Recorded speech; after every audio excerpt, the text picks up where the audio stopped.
Nossa aula de hoje vai ser sobre strings e nós vamos ver desde a composição, os tipos, até as bibliotecas, conversões e os usos mais comuns. A minha estrutura de aula vai ser diretamente no código e eu tenho um punhado de funções, né, de bloquinhos, onde nós vamos ligando, colocando true aqui e rodando o conteúdo para poder acompanhar o que está acontecendo com o nosso código. Bem.go. Então, vamos lá. O que é uma string? Um string é uma sequência de caracteres.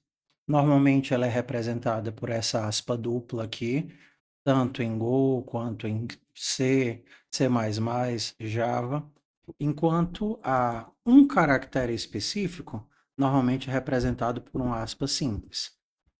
Algumas linguagens, elas não vão ter a distinção entre string e caractere individual.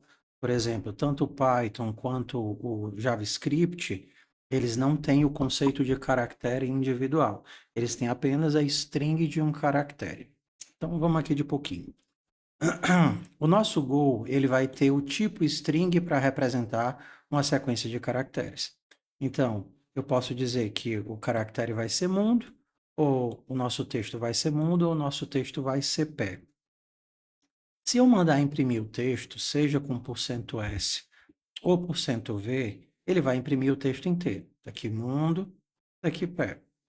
Se eu perguntar para ele o tamanho, né, da mesma forma que a gente usou com array, o tamanho do texto, ele vai contar a quantidade de bytes. E aí, se eu tenho um texto formado apenas por caracteres simples, né, isso daqui vai dar certo. Por exemplo, o tamanho de mundo, ele diz que é 5, mas o tamanho de pé, ele diz que é 3. Por quê? A gente vai ver agora. Alguns caracteres acabam ocupando mais do que um bloquinho de memória, como, por exemplo, caracteres acentuados ou caracteres Unicode. Vou guardar esse bloco e vamos olhar para cá. O que é um caractere? Um caractere, internamente, ele é visto como um número, normalmente um número inteiro. Um número inteiro que pode ser um número pequeno, por exemplo, um número de 8 bits, ou um número grande, um número de 32 bits. Por que é que existe essa diferença? Inicialmente, a tabela de caracteres inicial, ela ocupava apenas 1 byte, 8 bits. E essa tabela, ela ia de 0 a 255, com os caracteres imprimíveis e com os caracteres não imprimíveis. Tabulação, espaço, barra zero, barra N, ok? E eles ocupavam um bloquinho de 8 bits. Em outras linguagens, você vai encontrar esse tipo como um tipo char. O tipo char, ele representa um caractere simples. Acontece que os caracteres foram ficando mais complexos e eles não cabiam mais aqui dentro. E aí isso foi expandido para o modo Unicode. No Unicode, o caractere ele ocupa de 1 até 4 bytes. Então, o tipo runa, ele é um tipo int32, ou seja, 4 bytes, que ele é capaz de acomodar qualquer Unicode. Não necessariamente todos os Unicodes vão ocupar 4 bytes, mas um inteiro de 4 bytes é capaz de comportar qualquer Unicode. Por exemplo, se eu mandar perguntar o tamanho da string pé, vai ser o P ocupando 1 byte e o E ocupando 2 bytes. Então, se ele cria essa string, ele vai ter uma string de 3 bytes. Se eu tentar guardar o E como uma runa, ele vai guardar o E como um inteiro de 4 bytes, porque esse inteiro de 4 bytes é capaz de acomodar qualquer Unicode. Então, se a gente rodar esse nosso segundo pedaço de código, a gente vai ver que o A, que ele é representado internamente como inteiro, vale 65. Aqui, ó. Se eu imprimo como caractere, esse inteiro é impresso como A. Se eu imprimo como valor, esse inteiro vai ser impresso como número correspondente dentro da tabela, que no caso é 65. Se eu tentar usar o E e mandar imprimir como caractere, ó, o %C, ele imprime E. Mas se eu tentar imprimir como valor, ele vai imprimir 233, ou seja, um caractere, né, de valor 233. Que no caso aqui ele vai ocupar 2 bytes. Como os caracteres são números e as runas também são números, eu posso manipulá-los através de somas ou subtrações. Por exemplo, se eu mandar imprimir diretamente 65, ele vai imprimir o A. Se eu mandar imprimir A mais 1, opa, A é 65, mais 1, 66. Se eu mandar imprimir o 66, isso daqui vai me dar o B. Então, se esses elementos são números, eu posso iterar sobre esses números. Então, por exemplo, vou colocar aqui o meu I começando do valor correspondente ao zero. O zero é o primeiro número, o primeiro elemento, né, printável da tabela ASCII. E eu vou fazer isso daqui correr até o valor 256. Então, eu vou pegar esse número e vou imprimir o correspondente a ele, o caractere correspondente a ele. A minha lista não ficar muito grande, de 16 em 16 elementos, eu vou dar uma quebra de linha. Então, bora ver aqui o que é que vai acontecer com o nosso código. Vou dar mais espaço aqui. Ok, então deu 0, imprimiu o primeiro, aí já quebrou a linha, porque mod 16, 0 é igual a 0. E aí eu começo 1, 2, 3, 4, 5, 6, 7, 8, 9, os caracteres de pontuação. Aí agora eu começo A, B, C, até o Z, vírgula, espaço, aí depois os minúsculos. A gente vê que os maiúsculos, eles estão vindo antes dos minúsculos na tabela ASCII. Depois dos minúsculos, eu tenho mais alguns caracteres, alguns que não têm representação visual, caracteres de escape. Esse daqui, ó, que engraçado, quebrou a linha, porque provavelmente é o barra N. Na hora que eu mandei imprimir o barra N, ele quebrou a linha. Mais um punhado de caracteres sem representação visual, né, white spaces, e depois um punhado de caracteres de outras línguas e alguns com acentuação. Okay? Como é que eu consigo percorrer um texto para pegar os meus caracteres? Então, criei aqui um texto. Olá, mundo, 1, 2, 3. Observe que esse texto tem Unicode. Eu estou colocando Unicode porque vocês vão utilizá-lo bastante quando estiver escrevendo aplicações reais. Mas nos exercícios do Moodle, a maioria deles não trabalha com acento nem Unicode, só trabalha com os caracteres padrão. Então, vamos lá. Olá, mundo. Se eu percorrer esse texto da mesma forma como eu percorria os slices, utilizando o for indexado, né, o for range, índice caractere, o que esse for vai fazer? Vai pular de caractere em caractere, pulando um passo maior quando eu pego caracteres Unicode. Então, se eu rodar isso daqui, o que é que a gente vai ter? O, L, A, aqui eu tenho um acento, e você vê que aqui eu tenho o índice 0, 1 e 2, e ele pulou o índice 3, que o índice 3 ainda fazia parte do A. Olá, vírgula, espaço, mundo, exclamação, 1, 2, 3. Então, esse laço aqui já me permite saber onde os elementos estão, o valor de cada um deles e iterar em cima desse valor normalmente. Se eu não precisasse do índice, bastava tirar o índice na hora de da impressão e só pegar os caracteres. Olá, mundo. Então, se eu sei percorrer os elementos e cada um desses elementos ele é um número, eu já consigo fazer um punhado de manipulações. Então, vamos fazer esse exercício aqui. Seja um número de telefone, onde eu vou ter dígitos, espaços, parênteses e outros elementos. Eu quero mostrar apenas os dígitos. Então, com um for normal, eu consigo navegar entre todos os elementos. O C, ele vai pegar o valor do elemento, no caso aqui vai ser uma runa, uma lista de runas, e com essa runa eu consigo fazer uma comparação. Se essa runa for maior ou igual a 0 e menor ou igual a 9, então eu tenho um dígito, porque na sequência eu tenho do 0 ao 9, do A maiúsculo ao Z maiúsculo, do A minúsculo ao Z minúsculo, como uma sequência de elementos numéricos. Então, se isso daqui acontecer, se for entre 0 e 9, então eu encontrei o meu caractere numérico. Se não, eu só ignoro. Eu vou ligar isso daqui.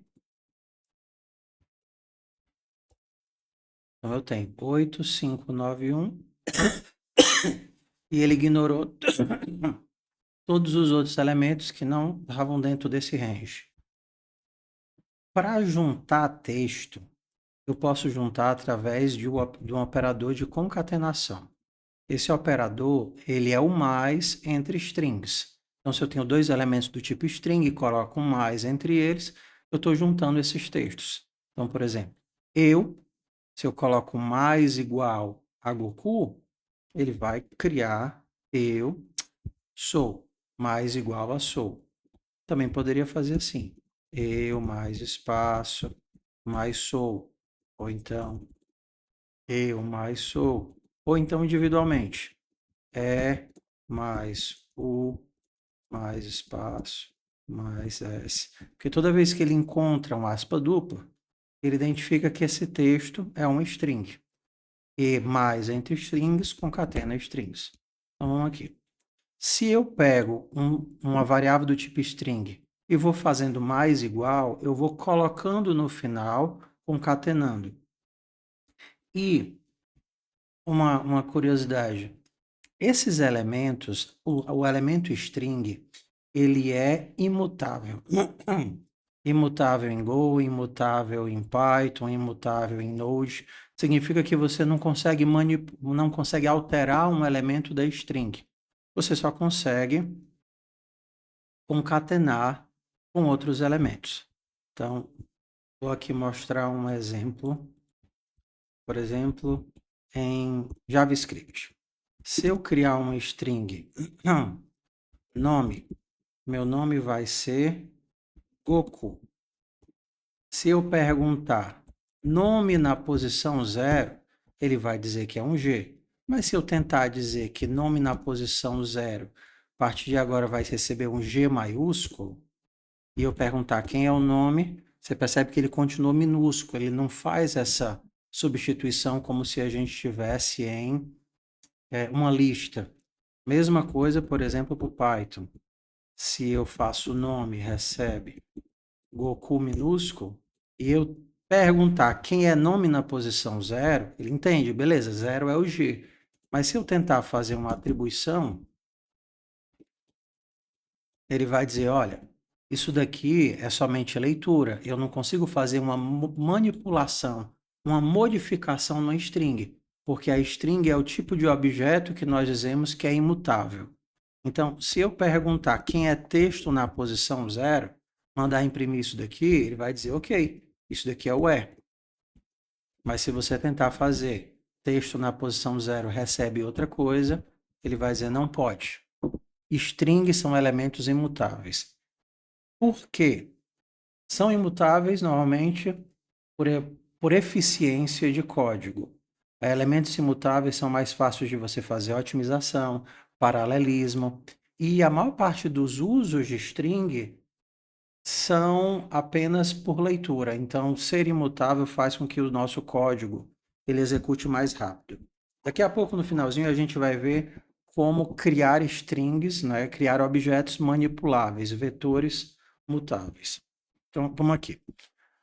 Se eu tenho caracteres, se eu tenho strings, eu consigo fazer concatenação com mais igual. Então, se eu mandar imprimir isso daqui, ele vai mostrar eu sou Goku. Se eu precisar concatenar com um byte ou com uma runa, eu primeiro preciso converter isso para string, utilizando o construtor de string e os parênteses. Esse agora, string de byte, vai virar uma string e ele consegue concatenar. Se eu tentar fazer isso daqui, string mais pontuação, Ele vai dizer, opa, eu não consigo somar um objeto do tipo string com um objeto do tipo pontuação. Como se eu quisesse fazer isso. Você não pode fazer isso. Mas você pode transformar esse elemento em string, utilizando o construtor de string. Então, tanto funciona para bytes, como funciona para runas. Se eu mandar imprimir isso daqui, eu sou Goku com o nosso Unicode aqui. Vamos fazer alguns exercíciozinhos de manipulação de texto. Então, eu vou começar aqui com esse texto. Eu sou Goku. E o meu objetivo é pegar apenas os caracteres minúsculos. Apenas os caracteres minúsculos e colocar nessa string aqui com os meus minúsculos. A primeira coisa que eu preciso é de uma forma de percorrer essa string. E eu posso percorrer com o meu for range. E agora eu preciso saber se esse caractere é minúsculo ou não. Ele é minúsculo se ele está entre A e Z minúsculos. Então, se esse C, eu puxei aqui do texto, está entre o A e o Z, sim, ele é minúsculo. Para concatenar, para jogar ele no final dessa lista, dessa string, eu posso utilizar o operador de concatenação. E como esse caractere C é uma runa, eu não posso somá-la diretamente. Eu tenho que converter para string e depois fazer a soma. Se eu estivesse utilizando uma lista, eu faria minúsculos, recebe, append, de minúsculos, C. Só que isso daqui não é uma lista. Isso é um string, por isso a gente está utilizando o operador de concatenação. E aí, no final, minúsculos, foi a concatenação de todos os elementos. Observe que isso daqui ele não é um código eficiente. Para pequenos projetos ou para os nossos exercícios, tudo bem. Mas o que ele vai fazer a cada vez que ele entra nesse laço é criar um novo objeto string com o caractere e descartar o objeto antigo. Cria um novo objeto e descarta o antigo. Cria um novo objeto e descarta o antigo. E se eu tivesse que fazer isso uma manipulação de muitos dados, isso daqui seria completamente eficiente. Cada vez que ele faz essa operação, ele descarta a string antiga e cria uma nova string, porque strings são imutáveis. A gente tem outras formas melhores de fazer isso daqui, mas o importante aqui é entender o que é que a concatenação faz e como é que eu poderia utilizar a concatenação para fazer essa filtragem de dado a minha lista inicial, pegar apenas os meus elementos minúsculos. Já que a gente abriu o assunto, só mostrar aqui como seria uma forma eficiente de fazer o mesmo código anterior. Toda vez que qualquer linguagem de programação precisa construir uma string de forma eficiente, a gente usa buffers, né, que seriam como se fossem blocos de dados. Internamente vão se parecer muito com os slices que vocês já viram, para fazer com que o bloco de dados cresça de saltos e assim eu possa armazenar os elementos de forma eficiente sem ter que realocar o tempo todo. Por exemplo, no caso do string, a gente tem uma biblioteca só para manipulação de strings, onde essa biblioteca aqui é strings, e dentro dessa biblioteca strings a gente tem um elemento chamado builder. Olha como fica interessante. Eu primeiro, se eu quiser construir de forma eficiente, eu crio um builder. Isso vai criar um buffer interno e depois eu posso ficar escrevendo elementos dentro desse buffer. Eu tenho uma série de métodos. Por exemplo, a mesma coisa do slice. Qual o tamanho atual, qual a capacidade do bloco, se eu quero que ele cresça para armazenar mais elementos. Tá certo?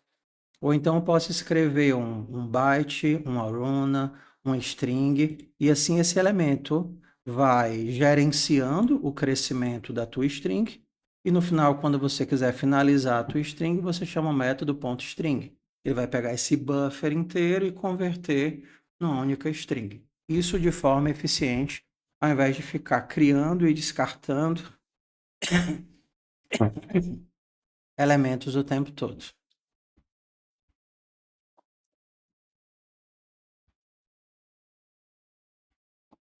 Ah, tá. Falso. Eu quero mostrar isso daqui tudo. Só os caracteres minúsculos.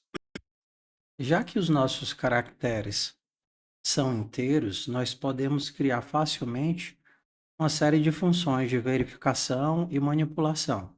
Vou mostrar aqui como ficariam algumas dessas funções, mas elas já existem prontas em todas as linguagens. No caso do Go, você vai encontrar as manipulações de strings na biblioteca strings e as manipulações de caracteres individuais de runas da biblioteca Unicode. Mas vamos lá. Se eu quero saber se uma runa ela é minúscula se ela está entre A e Z. Ela é maiúscula se ela está entre A maiúsculo e Z maiúsculo. E ela é numérica se ela está entre 0 e 9. Se a gente lembrar aqui da sequência da tabela ASCII, nós temos vários 0, 1, 2, 3, 4, 5, 6, 7, 8, 9, uma série de caracteres de pontuação, depois todos os caracteres maiúsculos, depois outros caracteres de pontuação, depois os caracteres minúsculos e aqui mais um punhado de outros caracteres de pontuação. E o legal é que isso daqui me permite manipular ou me jogar os elementos de um local para o outro. Então, por exemplo, se eu quero saber se algo é vogal, aí eu tenho que fazer manualmente. Se ele é A, ou E, ou I, ou O, ou U. Se eu quero saber se ele é minúsculo, ok. Tem que saber se ele está entre A e Z. Mas olha que legal. Olha a manipulação que a gente vai fazer aqui. Eu quero fazer com que algo que é minúsculo fique maiúsculo. Eu quero fazer com que algo que está nesse bloco aqui seja transportado para cá. Então, primeira coisa que eu vou fazer é o quê? Eu quero saber a distância entre esses dois elementos. Esse daqui é maior, esse daqui é menor. Então, eu vou fazer A minúsculo menos A maiúsculo. Eu tenho a distância entre eles dois. Então, se eu quero mandar o meu caractere daqui para cá, eu vou pegar esse valor que ele tem e subtrair dessa distância. Ou seja, eu vou transportar esse cara para a mesma distância que ele tem aqui do outro lado. Então, se ele tinha 6 caracteres aqui de distância do A, maiúsculo, ele também vai ficar com 6 caracteres de distância desse daqui. Ele tinha 6 caracteres de distância do minúsculo, vai ficar com 6 caracteres de distância do maiúsculo. Então, eu consigo transladar ele de um canto para o outro. Então, vamos testar aqui. Azinho é minúsculo? Sim. Azão é maiúsculo? Sim. 5 é número? Sim. É vogal? Sim. O que é que eu vou fazer com o Bzinho? Vou transformar ele no Bzão. Se eu fosse utilizar agora as mesmas funções que elas já estão prontas na biblioteca, eu poderia chamar Unicode ponto, e aí eu tenho um punhado de muitas funções que ele vai me permitir. É espaço, é pontuação, é printável, é número, e por aí vai. É dígito, certo? No caso, se eu quisesse transformar strings inteiras para maiúsculo ou minúsculo, aí eu poderia utilizar os métodos da biblioteca strings, toUpper e toLower. E aí ele vai converter a string inteira para maiúsculo e a string inteira para minúsculo. Então vamos lá. Strings são imutáveis. Mas se eu preciso, de alguma forma, manipular esses elementos por índice, aí eu posso transformar as minhas strings em uma lista de caracteres de forma manual. Então, por exemplo, isso daqui é o texto. Meu texto é Olá Mundo. Você veja que propositalmente eu estou colocando aqui elementos com acento. O que eu quero fazer é transformar esse texto em uma lista de runas. Vamos lá. Qual é a vantagem de utilizar isso daqui? Isso daqui, primeiro, é imutável, é otimizado. Em termos de espaço, eu tenho uma economia de espaço, porque ele só vai ocupar para cada bloquinho para cada elemento, o espaço que ele precisa. Então, esse daqui vai ser 1 byte, mais 2, mais outro byte, mais outro byte. Na hora que eu transformar isso daqui numa lista de runas, todos os espaços vão obrigatoriamente ter 4 bytes. Então, eu estou praticamente quadruplicando o tamanho desse texto original sem necessidade real. Claro, a gente vai aprender isso daqui para se você precisa manipulá-los individualmente. Então, primeira coisa, eu vou criar aqui uma lista de runas. E se eu quisesse fazer isso manualmente, eu poderia percorrer o meu texto, colocando, como isso daqui é um slice, utilizando o append para colocar cada uma das runas no final da minha lista de caracteres. Então, se eu fizer isso, eu terei 1, 2, 3, 4, 5, 6, 7, 8, 9, 10, 11. 11 caracteres no meu vetor. Meu vetor vai ter 11 espacinhos, porque esse daqui, que precisava de 2 bytes, vai estar em um único elemento aqui dentro. Então, se eu quisesse mandar imprimir e passasse a lista, nós teríamos uma visão de lista. Aqui, ó, minha lista de caracteres. O, L, A, vírgula, espaço, M, U, N, D, O, e aí aqui o acento circunflexo. Acento circunflexo não, né? O exclamação. Aqui é a minha lista de caracteres. Se eu quero imprimir agora o meu texto, se eu quero voltar de lista de caracteres para texto, basta passar para o construtor de strings. Então, passo a minha lista de caracteres para o construtor de strings e ele vai construir uma string de volta para mim baseado nessa lista de caracteres. E aí eu tenho aqui o meu texto convertido. Olá, mundo. Depois eu converti para a lista de caracteres. Depois eu converti de volta para string. Existe uma forma automática de fazer isso, transformar de um para o outro, que é utilizando o construtor do tipo lista. Então, por exemplo, aqui eu tenho uma variável do tipo string com a palavra chulé, que eu escrevi propositalmente com x. Eu vou converter essa string numa lista de runas. Ao invés de fazer da outra forma, inserindo manualmente, eu vou utilizar o construtor de tipo. Quando eu queria construir para string, eu fazia assim. Só que agora eu quero construir para uma lista de runas. E aqui vai ser o elemento que eu vou utilizar para a construção. Então, eu vou ter 1, 2, 3, 4, 5. Minha lista de runas vai ter 5 elementos. Tá? Então, aqui a forma completa. Se eu quisesse a forma resumida, poderia fazer assim. Agora, como eu tenho uma lista de caracteres individuais, cada um dos meus elementos é alterável, porque eles são independentes. Se eu mandar mostrar a lista, mandar imprimir assim, a gente vai ter só os códigos de lista. Porque, lembra, uma lista de runas é uma lista de inteiros. Aqui, ó, a minha lista de runas, todos os números. Mas agora eu posso manipular individualmente. Eu posso dizer que lista na posição 0, isso daqui não é mais um string, é uma lista de runas, vai receber um C maiúsculo. Ou colocar um novo elemento no final da minha lista. Vou usar o append para no final da minha lista colocar uma exclamação.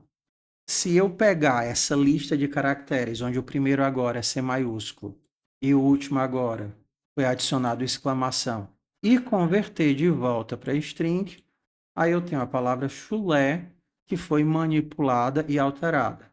Primeiro, eu saí de um tipo imutável, que é string, para um tipo mutável, que era um vetor de runas.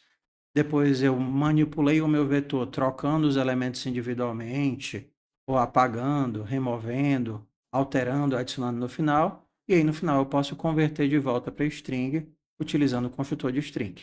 Para construir para runa, eu utilizei o construtor do tipo runa, vetor de runa, e para construir para string, eu utilizei o construtor do tipo string. E eu consigo alternar de um elemento para o outro.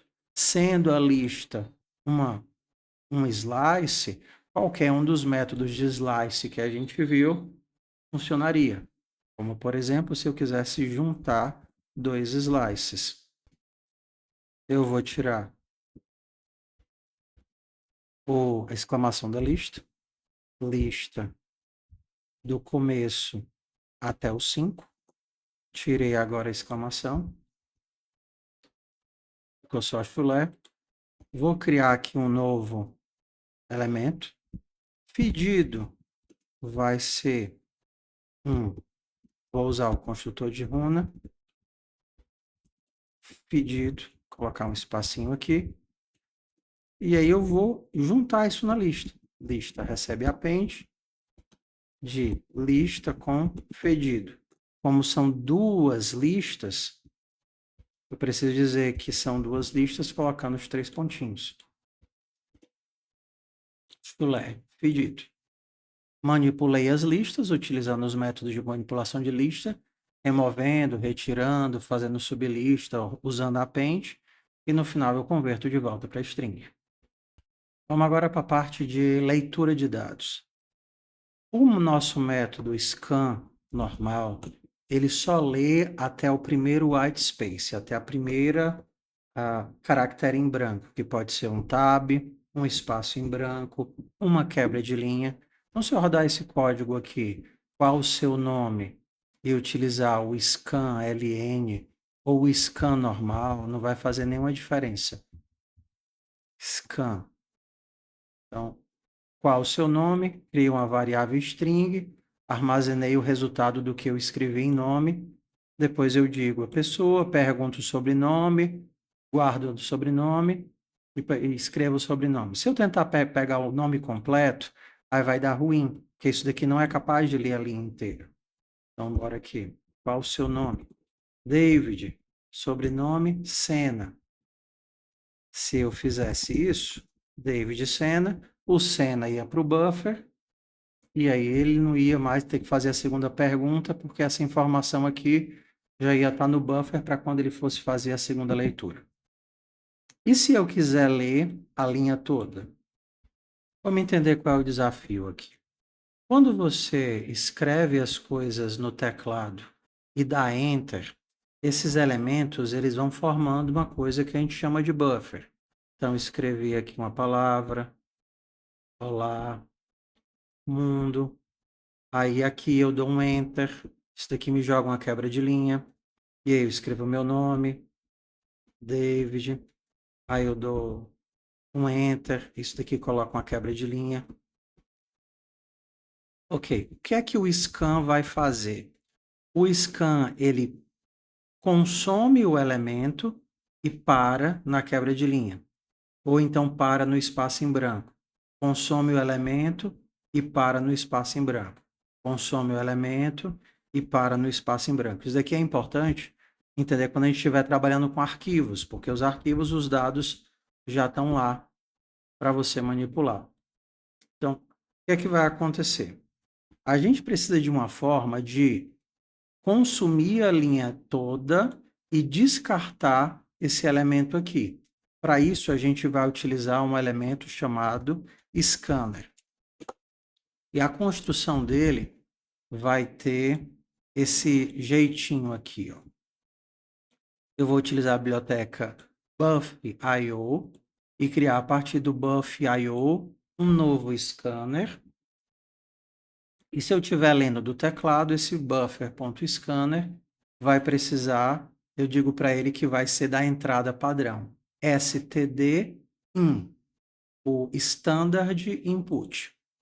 A partir daí, esse objeto scanner, ele vai conseguir consumir linha por linha, que é o comportamento padrão, mas poderia ser palavra por palavra, runa por runa, o elemento que eu estou consumindo, no caso aqui é a entrada padrão.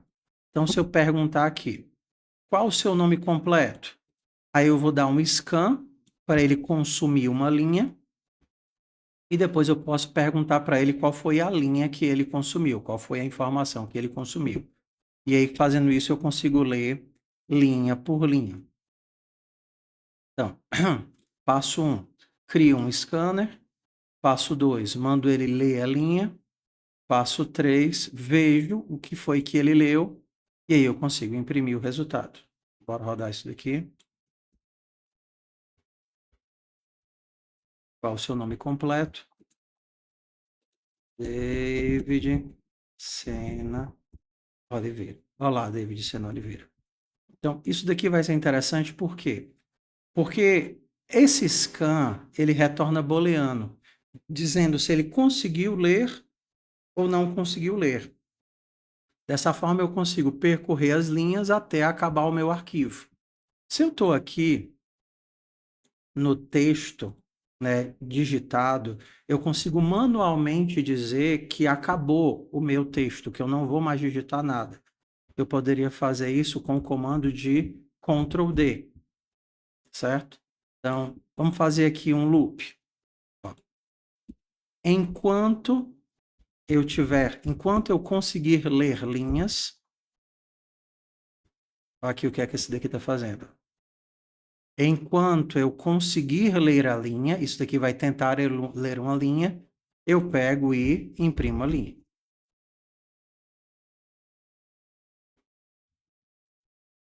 Enquanto ele conseguir ler a linha, ele pega e imprime a linha.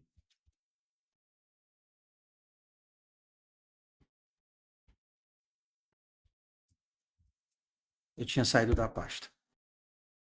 Olá, pessoal. Como vocês estão? Ele está esperando linhas, ele consegue ler a linha, ele imprime a linha. Eu vou bem, tomando muito remédio para pneumonia. Se eu quero dizer que a entrada de dados acabou, eu consigo terminar com Ctrl D. Ele percebe que a entrada de dados acabou, isso daqui retorna falso, e ele não tenta mais ler nada. Se eu estivesse lendo de um arquivo, eu passaria para ele aqui o descritor do arquivo, e ele sairia consumindo as linhas de do arquivo uma por uma, até terminar o meu bloco de dados. Vamos entender aqui o problema de juntar ao mesmo tempo fmt.scan e o scanner. Quando a gente tem palavras individuais e utiliza o scan para fazer a leitura dessas palavras individuais, o nosso ponteiro de leitura vai ficar parando nos determinados pontos de quebra de linha. Li a palavra, parei. Li a palavra, parei.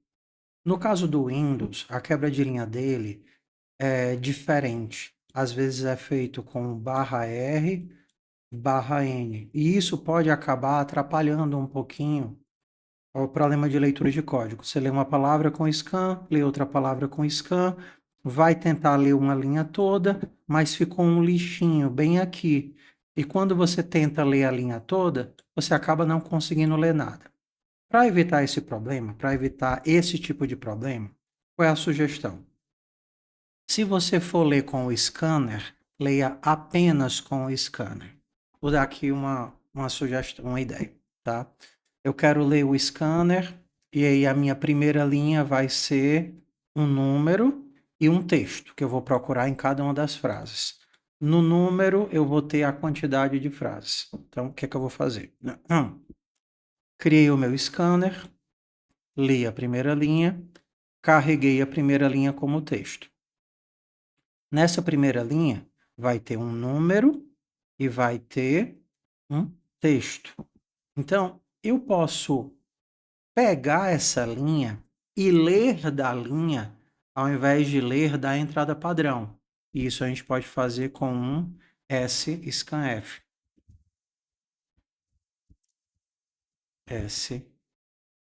scanf, ou então com um scan. Eu vou dizer, eu vou ler, ao invés de ler do scan, ou seja, da entrada padrão, eu vou ler do texto, da string. Eu vou ler da string linha. O que é que eu vou ler? Um número e um texto. Mesma sintaxe que a gente utiliza do scan normal, só que ao invés de ler da entrada padrão, eu vou ler de um texto. No caso aqui, o texto que eu puxei de dentro do scanner. Aqui ele vai ler a quantidade de linhas e o texto que eu vou procurar em cada uma das linhas. Já que eu li a quantidade de linhas, agora eu vou fazer um loop N vezes. Lê a frase, carrega a frase como um texto, e aí, por exemplo, eu vou utilizar a biblioteca contains para verificar se o texto que eu li no começo está nessa frase. Vamos rodar aqui para fazer sentido.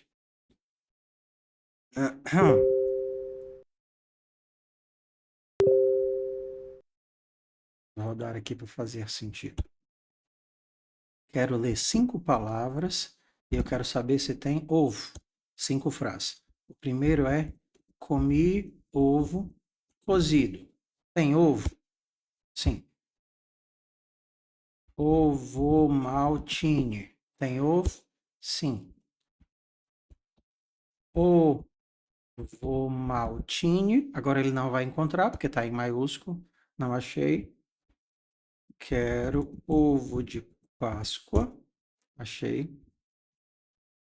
Quero ovo do. Achei. Então vamos lá. O que é que a gente precisou fazer aqui?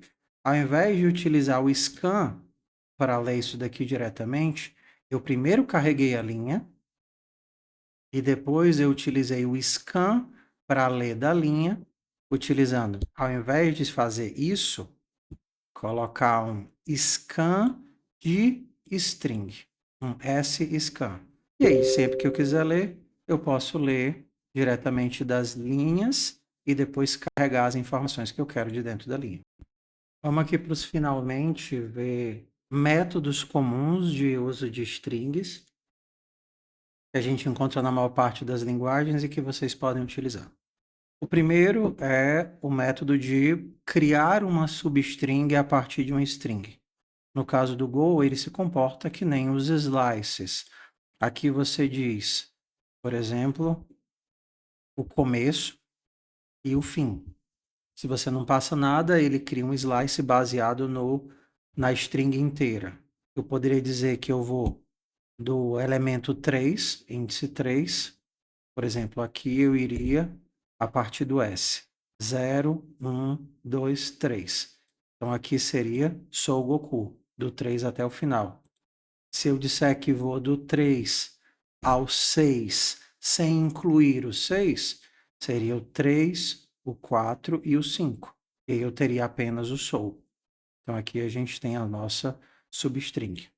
Para saber o tamanho de um texto, se o teu texto tem apenas caracteres sem ser Unicode, simples, basta utilizar o len e aí você já tem a tua entrada de dados.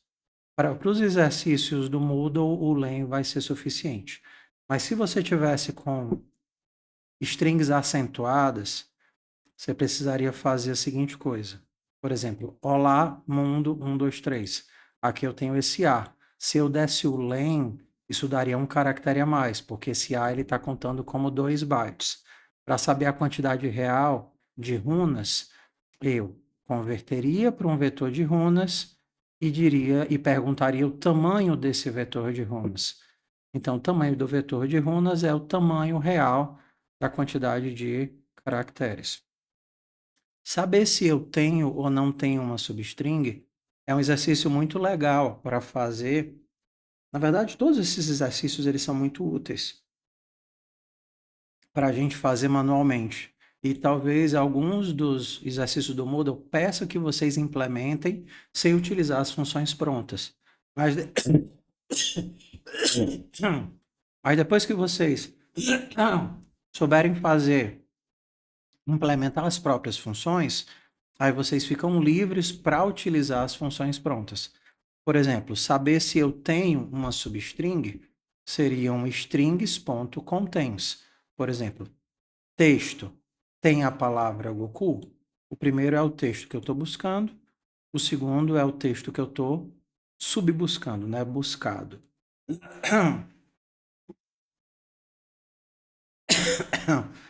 Saber se uma string começa com um determinado valor. Eu tenho esse método tem prefixo, ou seja, eu sou Goku começa com eu. Para saber se uma string termina com um determinado texto, a gente pode utilizar o tem sufixo. Eu sou Goku termina com a palavra Goku. Agora a gente tem métodos muito úteis para separar e juntar textos. Primeiro é o split. No split você diz o texto que você quer e o caractere que vai ser o caractere separador. Então, se eu disser, olha, eu quero separar esse texto utilizando o espaço como separador, ele vai pegar uma string e me retornar uma lista de strings, onde cada um deles vai ser uma palavra. Por exemplo, a primeira palavra seria eu, a segunda palavra seria sou e a terceira palavra seria Goku. Então, no fundo, a gente vai ter eu sou Goku. O caractere de separação, ele não entra no separador. Então, split é um método extremamente útil para fazer os exercícios quando eu quero separar as palavras. A inversão do split é o join. Se o split pega um string e me devolve um vetor de strings, o join pega um vetor de strings, pega qual é o caractere de união e junta esses elementos numa string só. Então, se eu disser, olha, essas palavras eu sou Goku, eu quero que você junte utilizando vírgula espaço. Ele vai criar uma string eu, vírgula, espaço, sou, vírgula, espaço, Goku. Se eu dissesse, eu quero que você junte utilizando dois pontos. Então, eu teria eu, dois pontos, sou, dois pontos, Goku. Então, muito útil para manipular, quebrar textos e juntar textos.